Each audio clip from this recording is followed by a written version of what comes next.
É que é difícil quando tu tá gravando. Que eu tenho um pouco de vergonha. Eu não tô aqui. Ah, não, agora tá bom. Oi, gente! Hoje a gente tá aqui no nosso apartamento. Eu queria fazer mais ou menos como se fosse um diário de reforma, mas tá tudo acontecendo muito rápido. A gente tem menos de um mês para fazer tudo pra gente se mudar.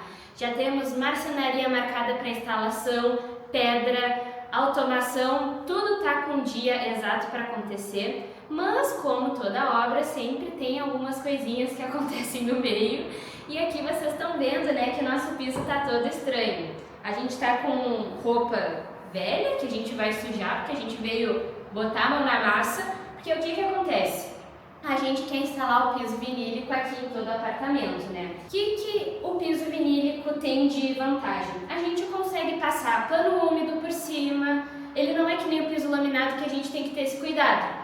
Só que a gente tem também um cachorrinho que adora fazer um xixi fora do lugar. Então a gente estava muito preocupado com isso, porque no apartamento que a gente tem hoje, já aconteceu de xixi que fica no lugar e a gente não vê e inchar o piso laminado, então a gente optou por botar o piso flutuante. Mas ele é um piso muito fino, eu vou mostrar para vocês agora. O piso vinílico, ele é assim, ó, ele é totalmente flexível e esse nosso, se eu não me engano, ele tem 2 milímetros de espessura.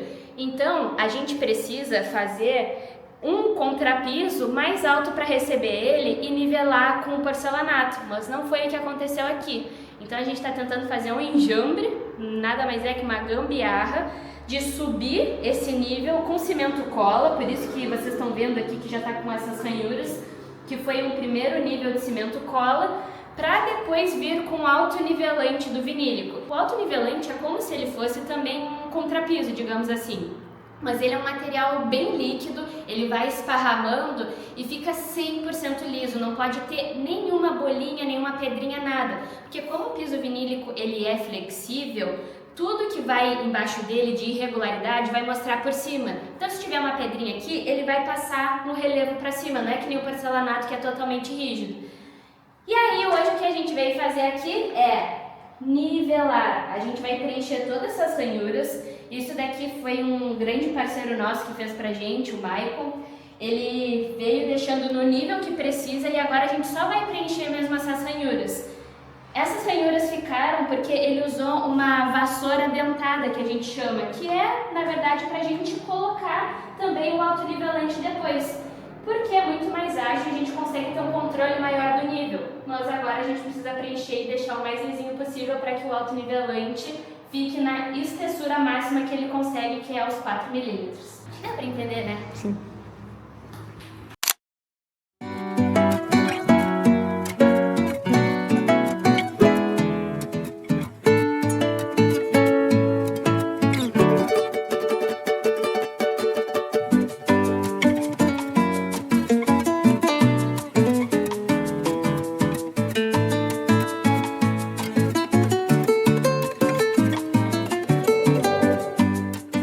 Antes de tudo, a gente trouxe o único som que a gente tem de casa para já colocar uma musiquinha para a gente não trabalhar no silêncio. Mas olha uma coisa que a gente fez aqui. A gente utilizou uma cantoneira, nem é específico para isso, tá? Mas é um perfil metálico para fazer a divisão entre o piso. Então aqui a gente tem o porcelanato já instalado, aqui a cantoneira e aqui vai o piso vinílico encaixado direitinho. Só, eu vou encaixar só para mostrar mais ou menos como que vai ficar, ó. Vai ficar esse encontro aqui, é super delicado, mostra que o ambiente foi bem planejado e é para isso que a gente está subindo todo esse piso. Porque se tivesse desnível entre o vinílico e o porcelanato, a gente ia ter que botar aquele perfil redutor que normalmente as pessoas ficam tropeçando e eu realmente não gosto disso nos projetos. Então a gente tá subindo o contrapiso para isso, ó, deixar totalmente nivelado e ficar esse acabamento aqui. Agora a gente vai botar a mão na massa, vou fazer uma colinha, meu cabelo já tá duro de cair todo o pó de cimento, gesso que vocês possam imaginar na minha cabeça. E vamos começar a preparar a massa para a gente encher todo esse desnível aqui que a gente tem.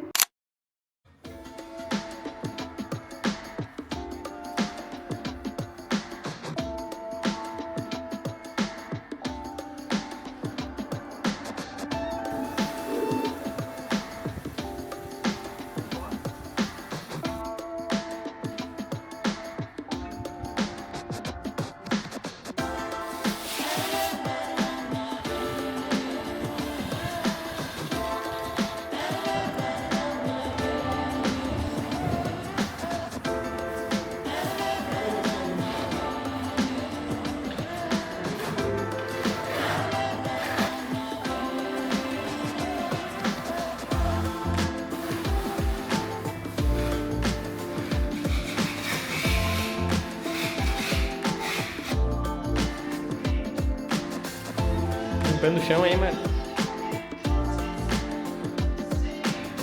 Cara, acho que eu não vou dobrar minhas costas por uns 7 dias, acho. Valorizando o trabalho manual, tá ligado? Fazendo um bolo, velho.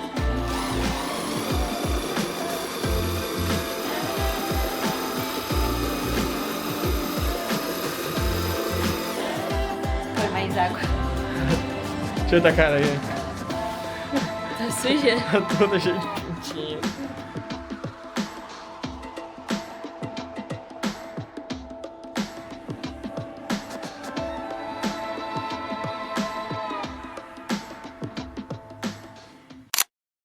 Vamos começar a limpar aqui, né? Tá quase, né, mano?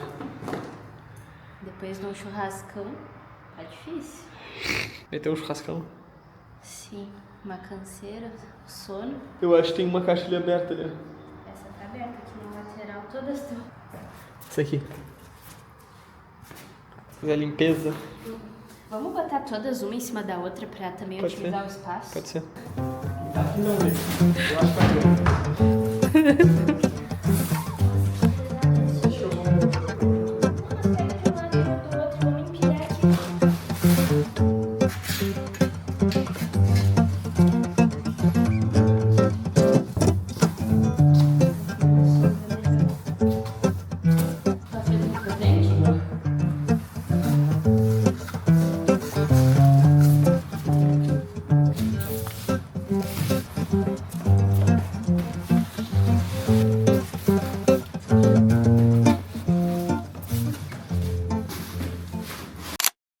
Bom dia, mais um vlog.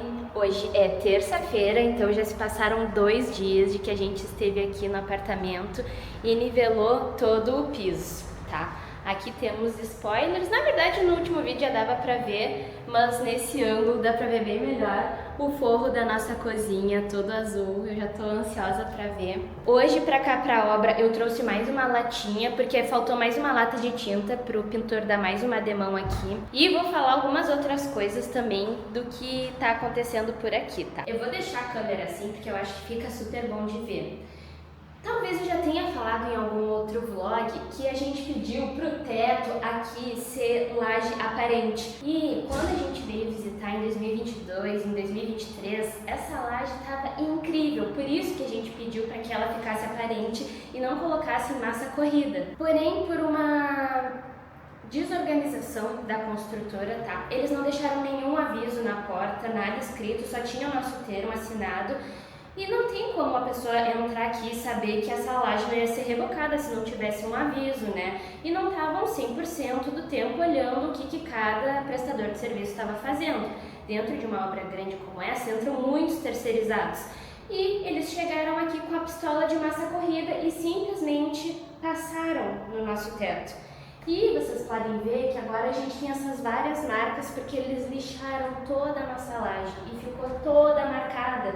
Porque a lixa que eles utilizam é aquela lixa elétrica que é circular. Então, gente, talvez vocês estejam vendo, ela tá assim, olha, toda defeituosa. Como isso foi um erro por parte da construtora, eles nos falaram, olha, decidam o que vocês querem fazer, que a gente vai fazer. Mas a construtora, eu também já comentei em vários outros momentos aqui no canal, que elas atrasaram e muito a entrega do nosso apartamento. 1 ano e 9 meses. E isso a gente só tá com as chaves porque a gente aceitou o apartamento mesmo com as irregularidades. O que acontece? Quando um apartamento que tu compra na planta, né, ele fica pronto, tu tem direito a fazer a vistoria desse apartamento. E a vistoria é sempre importante, né? Não é obrigatório, mas é importante que tu leve um profissional da arquitetura para ele fazer testes, ver se as esquadrias estão bem instaladas, se o caimento dos ralos está bom, se a forma como foi assentado os porcelanatos, né, rejunte, não tem desnível, enfim, várias coisas que a gente vai testando. E a gente constatou vários problemas, porque, né, nós somos profissionais de arquitetura, eu e meu namorado, nós temos um olhar treinado para isso. A gente viu que o caimento na sacada, né, pro ralo não estava legal, então estava empassando água em pequenos pedaços. além da nossa laje, que está completamente destruída. Então a gente constatou tudo isso na vistoria e eles nos deram um prazo de 90 dias após o habite do apartamento para fazerem essas alterações. Porém, o habite saiu esse mês. E assim, gente, a gente paga aluguel, a gente paga financiamento, a gente está não apertado, mas todo o valor, né, que a gente acaba investindo no aluguel, a gente já podia ter investido dentro do nosso apartamento. Foi um ano pagando aluguel, porque a gente achou que já estaria morando aqui e infelizmente não, por conta do atraso da construtora. Então a gente negociou com a construtora de aceitar com as imperfeições e depois eles vão entrar dentro do nosso apartamento e fazer esses ajustes já com a gente morando aqui dentro. Aqui atrás de mim, vocês vão perceber que as luminárias, elas estão todas tortas. Por quê, Mariana? Por 2 motivos. Primeiro, porque na loja que eu comprei eu estava com muita pressa de ter iluminação aqui dentro, não tinha plafond com a moldura preta que fosse barato e redondo. Tá? Porque o plafond redondo, vai uma dica já aqui, ele nunca vai mostrar que ele tá torto. Ele disfarça muito se a instalação dele tiver um pouquinho mais torta, porque ele não tem as arestas, né, para ficarem alinhadas umas com as outras se a gente tem luminárias instaladas de forma linear. Segundo, é o seguinte, aqui vocês estão vendo que a gente não tem forro rebaixado, né, é a própria laje. Então, a gente não quis furar a laje para instalar, ainda mais que essas luminárias elas são provisórias. A gente vai esperar que a construtora venha aqui, corrija esses defeitos que a gente comentou, né? Eles vão aplicar uma textura de cimento queimado no nosso teto e a gente queria fazer tubulações todas aparentes e vai ser muito difícil tirar essas tubulações depois para eles passarem a textura e depois reinstalar tudo de novo.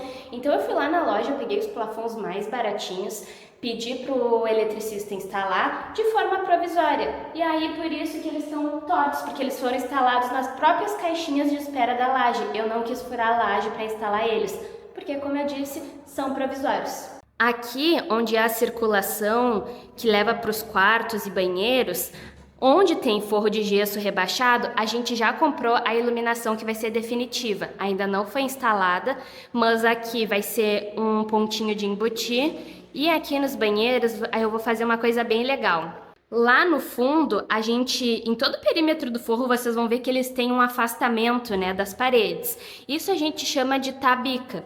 Ela serve não só para deixar com essa estética, mas a gente evita que o forro cole nas paredes e, se ele trabalhar, evita que trinque com facilidade, que rache.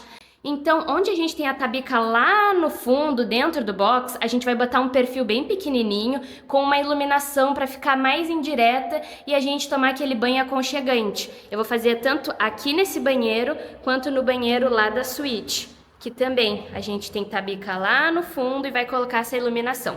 Eu trouxe aqui para vocês verem o perfil que a gente vai colocar, olha. Ele é bem baixinho, então ele tem uma altura menor do que a profundidade da tabica e a largura também. E a gente vai encaixar dessa forma aqui, ó. Não vai ser bem aqui que a gente vai instalar, ó, mas só para mostrar para vocês, ó, que ele cabe lá. Então ele vai ficar alinhado lá dentro da tabica e aí quando ficar pronto eu mostro para vocês o resultado. Aqui já vai também uma outra dica para quem tá pensando em fazer isso, que foi uma solução que acaba sendo super fácil de fazer. A gente não precisa fazer grandes rasgos, né, no forro já existente. Olha só o que a gente teve que prestar atenção, 2 fatores. Primeiro, o box vai até o teto? A gente planeja sim colocar box até o teto em ambos os banheiros, porque a gente tem janela. Sempre que a gente tem uma janela que dá para uma área externa, é possível da gente colocar um box até o teto. Até seria possível com uma ventilação forçada, mas não é tão indicado, tá? Porque senão a umidade fica muito concentrada ali, mofa com muita facilidade. Enfim, tendo a janela já é um ponto super positivo para esse box ir até o teto. Segundo, esse perfil que a gente vai colocar lá de iluminação, com o box indo até o teto, vai concentrar mais umidade, evidentemente. Então a gente tem que especificar uma fita de LED que seja própria para áreas molhadas.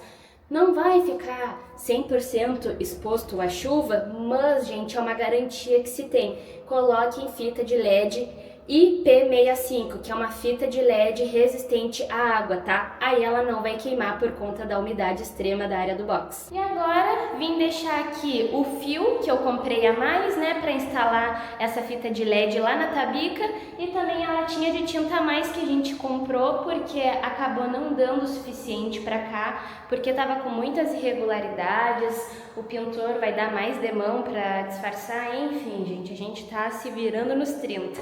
Mas por hoje acho que é isso aqui na obra. Ah, vou só mostrar para vocês o piso também.